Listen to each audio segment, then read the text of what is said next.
Kira-kira ibu-ibu sama bapak-bapak setuju saya berpantun?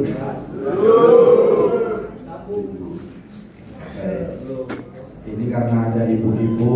Ini ibu-ibu atau masih ada yang gadis? Gadis semua? Kacau juga saya.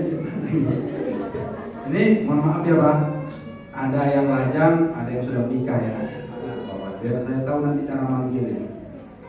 Baik, yang paling pertama pantun ini saya tujukan untuk ibu-ibu. Karena dalam agama kita memang perempuan ini mesti dihormati. 3:1.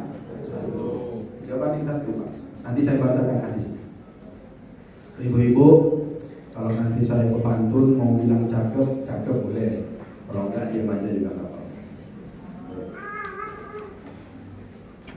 Apalah pantun yang tadi lupa pula. Bukan buah sembarang buah. Untuk ibu-ibu Pak. Untuk bapak-bapak. Ibu-ibunya nggak apa-apa kalau nggak bilang cakep. Berarti kalau ibu-ibu nggak bilang cakep, berarti ibu-ibu ini jelek semua Pak. Bilang cakep lah. Nggak apa-apa Bu. Kan bukan cakap kotor. Kalau cakap kotor itu nggak boleh di masjid. Saya ulang ya Bu. Bukan buah sembarang buah. Ini buah kelapa muda. Ibu-ibu kalau nanti nggak mau jawab salam saya doakan bapak dapat istri muda. Alhamdulillah. Alhamdulillah. Tengok Bu, tandain. Ada niat dari muda. Supaya adil ke bapak-bapak. Yang khusus bapak-bapak, nanti yang masih anak muda ada juga pantunnya untuk bapak-bapak. Setuju Pak? Kita kasih pantun. Semangat ya Pak, karena kan tentara Pak.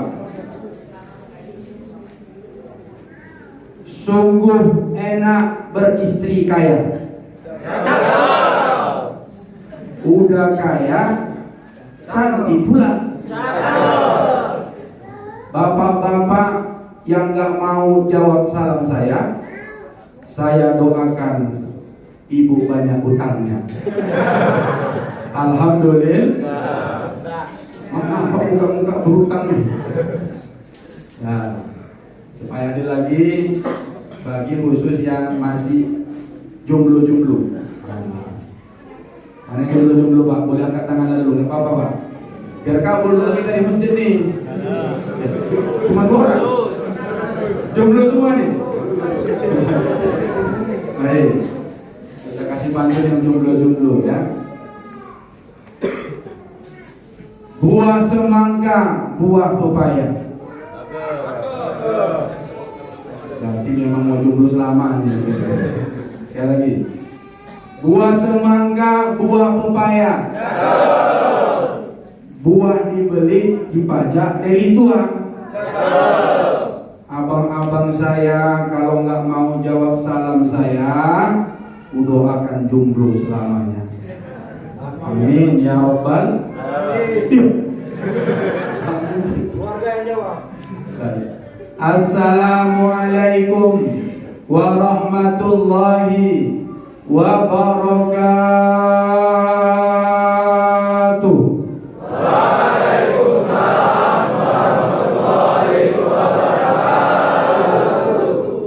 A'udzu billahi minasyaitonir rajim. Bismillahirrahmanirrahim. Alhamdulillahi rabbil alamin wa bihi nasta'in ala umuri dunya waddin. Wassalatu wassalamu ala asyrafil anbiya'i wal mursalin sayyidina wa maulana Muhammadin wa ala alihi wa ashabihi ajma'in. Amma ba'du, subhanaka la ilma lana illa ma 'allamtana innaka antal alimul hakim. Rabbi shrah li sadri wa yassir li amri wahlul 'uqdatam min lisani yafqahu qawli. Allahumma rzuqna fahman nabiyyin wa hifdzal mursalin wa ilhamal malaikatil muqarrabin bi rahmatika ya arhamar rahimin. Yang terhormat, yang saya muliakan Bapak Wakil Komandan Armet. Mudah-mudahan Bapak Wakil Komandan senantiasa dilindungi oleh Allah Subhanahu wa taala. Dan yang paling penting, gak berapa lama lagi jadi komandan, Pak. Amin. Siki Pak yang mau, Pak. Kemudian salam hormat kami juga kepada Ketua Persid. Yang mana orang Ibu? Kok tunjuk-tunjukan? Oh, Ibu yang di depan. Mudah-mudahan Ibu ini tetap jadi Ketua Persid. Mudah-mudahan tetap sayang sama suaminya. Amin. Ya Rabbal Alamin. Kemudian wabil khusus kepada Bapak Ketua BKM Pak Darwis. Beliau yang menelpon saya untuk bisa datang ke Masjid Al-Iman Armet ini. Entah dari mana dapat nomor saya tak kenal Pak Darwis ini. Dari mana Pak dapat nomor saya? Dari orang lama ya Bu ya. Saya bersyukur kepada Allah hari ini Bu, Pak bisa datang ke Armet ini. Luar biasa, karena nggak sembarang ustaz yang bisa masuk kemari. Kemudian yang saya hormati, yang saya muliakan, para prajurit, baik yang perwira, bintara maupun tamtama, tak bisa saya sebutkan satu persatu namanya. Mudah-mudahan kita semua dalam lindungan Allah Subhanahu wa taala. Diberikan Allah kita sehat wal afiat. Anak-anak istri kita menjadi anak-anak yang soleh dan soleha. Segala hal kita dikabulkan oleh Allah Subhanahu wa taala. Dan semoga kita hidup tetap dalam membawa iman, mati dalam keadaan Islam. Allahumma khtim lana bi husnil khatimah wa la takhtim alaina bi su'il khatimah. Pertama sekali mari sama-sama kita bersyukur kehadiran Allah Subhanahu wa taala dengan memperbanyak ucapan syukur. Alhamdulillahirabbil alamin. Salawat beserta salam kepada junjungan kita Nabi besar Muhammad sallallahu alaihi wasallam. Mudah-mudahan kita semua yang hadir ini kelak akan mendapatkan syafaat beliau pada hari kiamat. Amin. Ya Rabbal alamin. Bapak-bapak, ibu-ibu, jamaah yang dimuliakan Allah Subhanahu wa taala. Allah Subhanahu wa taala berfirman di dalam Al-Qur'an, A'udzu billahi minasyaitonir rajim. Bismillahirrahmanirrahim. Ya ayyuhalladzina amanu taqullaha haqqa tuqatih wa la tamutunna illa wa antum muslimun. Wahai orang-orang yang beriman, bertakwalah kalian kepada Allah dengan sebenar-benar takwa, dan janganlah kalian mati melainkan dalam keadaan Islam. Ayat ini menjelaskan kepada kita dua. Yang pertama, kita diperintahkan oleh Allah supaya menjadi hambanya yang bertakwa. Siapakah orang yang bertakwa itu, Pak Ustadz? Orang yang bertakwa itu adalah imtithalul awamirillah wajtinabun nawahi. Orang yang bertakwa itu adalah orang yang istiqomah mengerjakan semua perintah-perintah Allah, dan istiqomah pula dia menjauhi segala apa yang dilarang oleh Allah Subhanahu wa taala. Jadi siapa itu Pak Ustadz orang-orang yang bertakwa itu? Kita dan semua. Orang bertakwa itu bukan hanya ustadz saja, kiai saja. Salah itu Pak. Orang yang bertakwa itu bukan wakil komandan saja, tidak. Orang bertakwa itu bukan ketua persid saja, tidak. Bukan saja ketua BKM, bukan. Semua kita umat manusia ini, kalau dia beriman, dengan imannya dia mengerjakan semua perintah Allah, dia tinggalkan, dia jauhi apa yang dilarang Allah. Itulah orang-orang yang bertakwa. Jadi bapak-bapak, abang-abang saya yang ada di depan nih, orang bertakwa. Ustaz, tapi kami tentara, macam mana ceritanya kami jadi orang bertakwa? Tentara itu sebetulnya bisa dekat dengan takwa. Kami ustaz-ustaz ini cuma pandai cakap aja. Loh kok bisa gitu? Ya betul kan Bu, Pak?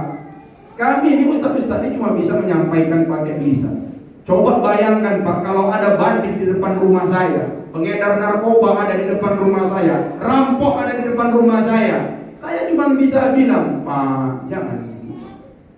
Tapi kalau bapak-bapak,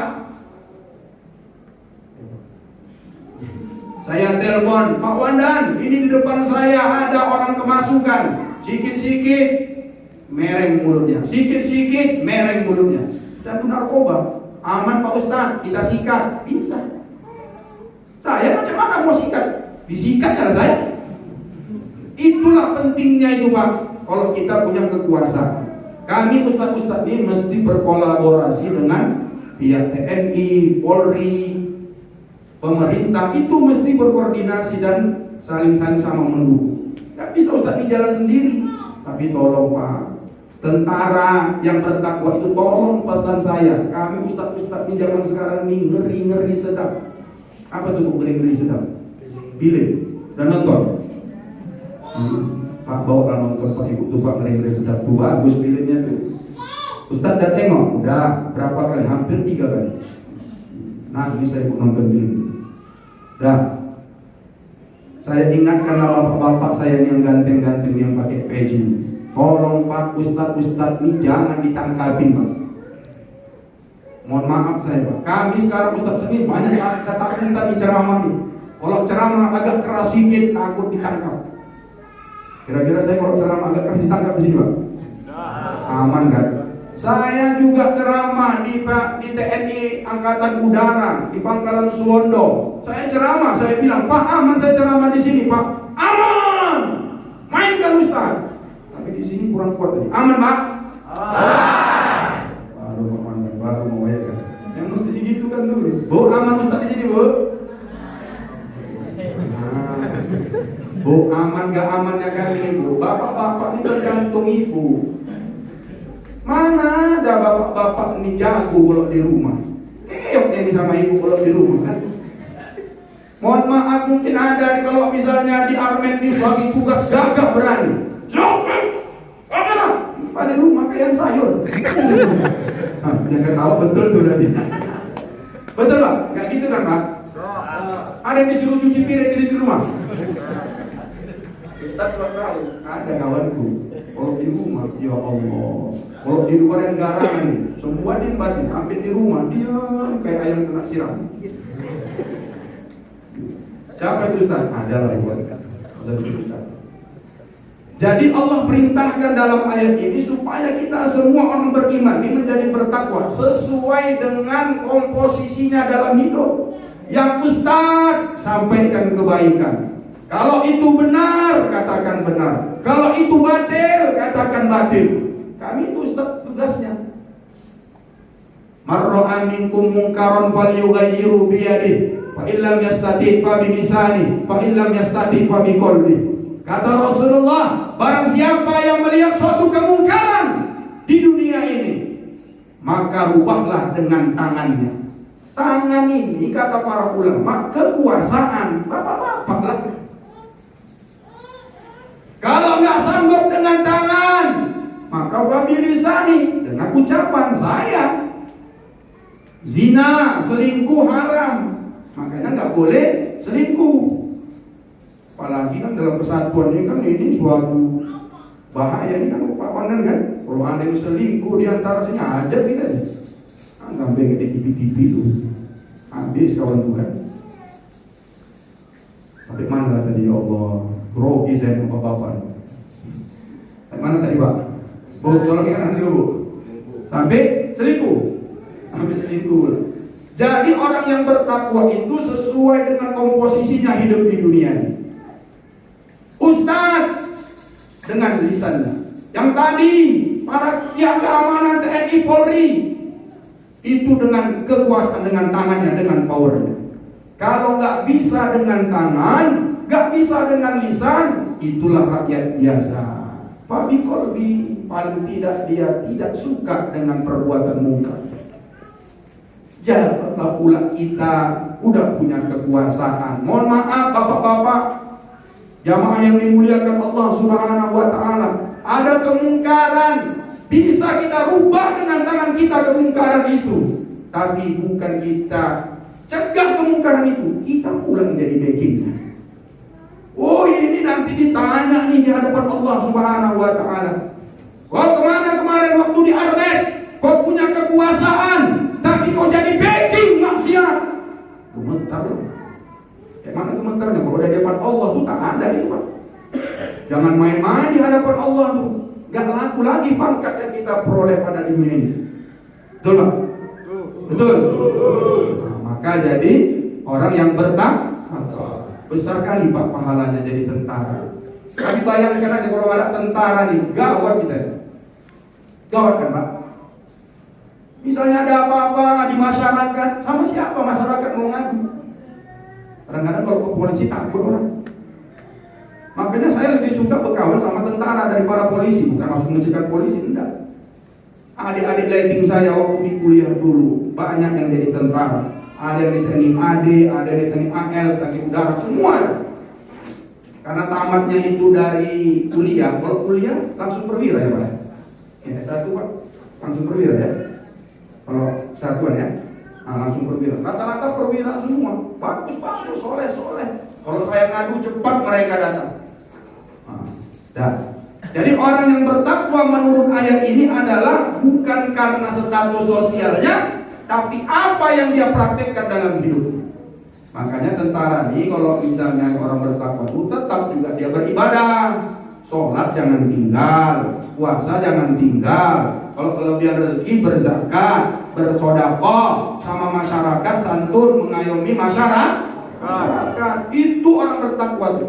Jadi filosofi yang ada di dalam kesatuan, khususnya di Armet ini, yang katanya mengayomi rakyat, sebetulnya itu mengamalkan ajaran agama Islam, Pak. Jadi antara negara dengan Islam ini nggak bisa dipisahkan, betul? Nggak boleh kita, Pak, pisahkan antara tentara dengan agama Islam, nggak bisa. Karena tentara, karena negara ini berdiri karena adanya agama Islam. Kan baca sejarah, Pak. Kalau saya bacakan sejarah. Nah, maksud saya, Pak, tentara dan ibu-ibu istri para tentara ini jangan anti dengan ajaran agama Islam. Itu maksud saya. Sekarang ini banyak sekali di luar sana membentur-benturkan antara ajaran agama Islam dengan pemerintah. Banyak sekarang orang anti pemerintah. Kenapa? Karena otaknya nggak waras lagi, dicekoki dengan berita-berita medsos yang nggak betul beritanya. Saya mengikuti perkembangan karena saya termasuk ustadz yang suka kalau ada yang tak cocok langsung saya sampaikan. Saya berani aja, nggak ada masalah. Maka saya bilang tadi aman ya udah, aman. Karena ceramah-ceramah saya itu nggak ada yang disimpan-simpan. Jadi kita bersyukur. Setiap saya ceramah itu selalu diupload di channel YouTube saya. Nah, ini ada 2 lagi rekaman itu, Bu. Bapak-bapak kalau misalnya pulang dari sini nanti, misalnya apa yang disampaikan Ustaz Mahmud tadi itu ya, lupa Bu tadi. Bisa buka channel YouTube saya. Ambil handphone nanti, ketik apa nama channel YouTube Ustaz? Ummah Official. Apa tuh? Ustaz. M. Mahmud, A. Aziz, H. Haraha. Klik Bu, di situ lengkap ceramah-ceramah saya. Jadi yang datang ini, Pak, Bu, bukan usah kaleng-kaleng. Ada channel YouTube-nya jelas. Gak ada yang disimpan-simpan. Bermodal Ustaz zaman sekarang nih. Bawa rekam-rekam ini saya gaji, bukan gak digaji. Makanya kalau hari ini saya job kacau nih ya. Kan job ini. Saya ingatkan aja ya kan, Pak. Kalau ada ustadz yang bawa tim kreator, tolong dilebihkan, Bu. Tolong dilebih. Apa yang dilebihkan Ustaz? Kuenya. Kalau amplopnya tetap segitu juga ya. Kami ini Pak Ustadz nih macam naik angkotnya. Dari pasar 1 Armet ini sampai ke Amplas sana naik Mas. Ongkosnya 5.000. Ustadz pun ceramah lama-lama, mau setengah jam, mau 1 jam. Ya segini juga, Bu. Nggak akan mungkin beli apa. Tapi nggak tahu lah kalau karena Wanda datang hari ini kan. Wah, kenapa mesti dilebihkan Ustaz? Oh ini kalau melebihkan bersedekah kepada alim ulama, kata Imam As-Suyuti dalam Kitabul Adab disebutkan bahwa sedekah itu punya 5 tingkatan. Sedekah itu punya 5 tingkatan. Bu,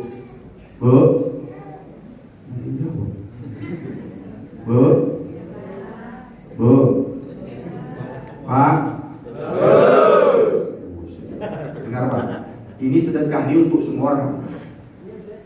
Ada 5 tingkatan, 5 derajat yang disebutkan oleh Al-Imam As-Suyuti dalam Kitabul Adab yang ditulis oleh Al-Allamah Habib Muhammad Zain bin Ibrahim Muhammad bin Semit Al-Bahlawi. Lengkap ini bukan kata saya, kata Imam As-Suyuti. Imam Suyuti ini luar biasa, ulama luar biasa nih Pak. Ini mungkin ada dari pesantren, ada dari pesantren di sini. Biasanya ada dari pesantren. Kayaknya dari pembawa acara kita dari pesantren. Kupikir dia dari ustadznya. Dua ustadznya nih. Bagi 2 lah kami dia kan. Rupanya enggak membawa acara.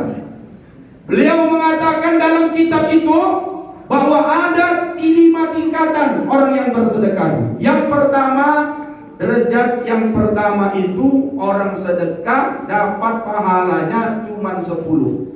Siapa itu? Orang yang bersedekah kepada orang yang masih hidup dan sehat. Bapak bersedekah, ada orang hidup, sehat dia, kita kasih sedekah cuma dapat 10 pahala. Turun, naik ke atas, tingkatan nomor 2. Siapa itu? Orang yang bersedekah kepada orang yang sedang sakit. Ada orang sakit, kita jenguk ke rumah sakit, kita kasih misalnya amplop untuk biaya berobatnya, kita bawakan buah-buahannya. Ini kadang-kadang orang jenguk orang sakit, ya Allah, udahlah tak bawa apa-apa, jeruk yang ada di kamar rumah sakit dilimbat. Memang manipul kali lah Ustaz Mahmud tuh haram. Ada harapin. Haram. Jangan, enggak ada tuh. Masalah pelit tak pelit itu bukan tergantung suku.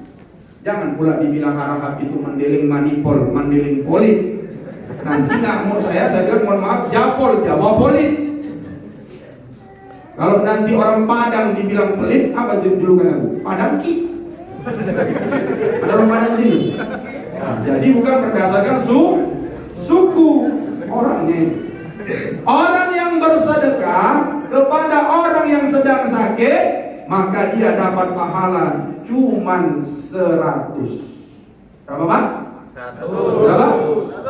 10, 100. Naik lagi ke atas, orang yang bersedekah kepada kaum karib keluarganya, ini dapat 900. Kita bersedekah nih, ada saudara kita yang kandung susah, kita bantu, anaknya nggak sekolah, tiap bulan kita kirimin untuk biaya adik kita, abang kita, keponakan kita, dapat 900. Naik lagi ke atas, bersedekah kepada kedua orang tua, ini dapat nilainya 1000. Oh, berarti kalau kita sedekah kepada orang tua kita, ada orang tua kita tiap bulan kita belikan bajunya, ada rumah orang tua kita lagi rumahnya perlu renovasi, kita renovasi rumahnya, orang tua kita sakit, kita kasih biaya obatnya, dapatlah kita peringkat yang keempat, yaitu berapa tadi Pak? 1000 derajat, 1000 Pak. Ada yang paling tinggi dari semua itu, bersedekah kepada siapa? Kata Imam As-Suyuti, orang yang bersedekah kepada para alim ulama, tuan-tuan guru,